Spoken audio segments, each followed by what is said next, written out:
You're commuting home with Katz and Cosby. Now, here's John Catsimatidis and Rita Cosby on 77 WABC.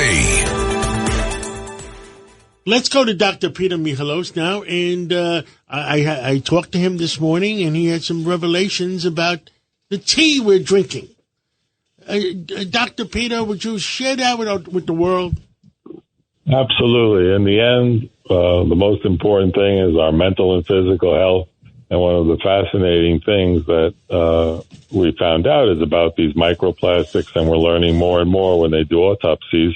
They're finding all these microplastics and even smaller particles called nanoplastics in our bodies. And they think that these things are causing various issues, which I'll get into. But one of the studies found that a lot of the tea bags are actually sealed with plastic when they place it in some of these bags, and also the nylon bags. The problem is when you put them in hot water, they found using now laser analysis that as many as 11.6 billion pieces of microplastics and 3.1 billion nanoplastics are released by 1 cup of tea.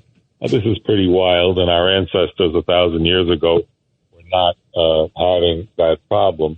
And the problem is that these plastics and these forever chemicals are found in many cleaning products, water-resistant fabrics, nonstick cookwares, stain-resistant clothing, food packaging, cosmetics, and even toilet paper. But the thing with the tea bags is now you have to actually look for tea bags that are made with plastic-free. They use something called cornstarch, which we're very familiar with. That's non-toxic to seal it instead of these microplastics. So look at your teas, because some tea brands, I'm not going to mention brands, of course.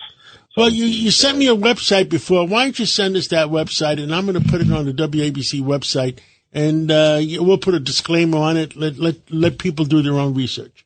No, absolutely. And the forever chemicals are associated with cancers, high cholesterol, thyroid disease, liver damage, asthma, allergies, and these fertility problems, because it seems to be that some of these plastics are what are called endocrine disruptors, and they disrupt our chemicals in our hormones. So it's very. Oh, that's what's wrong with me? No, you know what? We have to start eating more farm to table, and that's why it's important to try to look at labels and try to eat more farm to table and fresh foods and less. If God made it, I've said it many times. If God made it, eat it.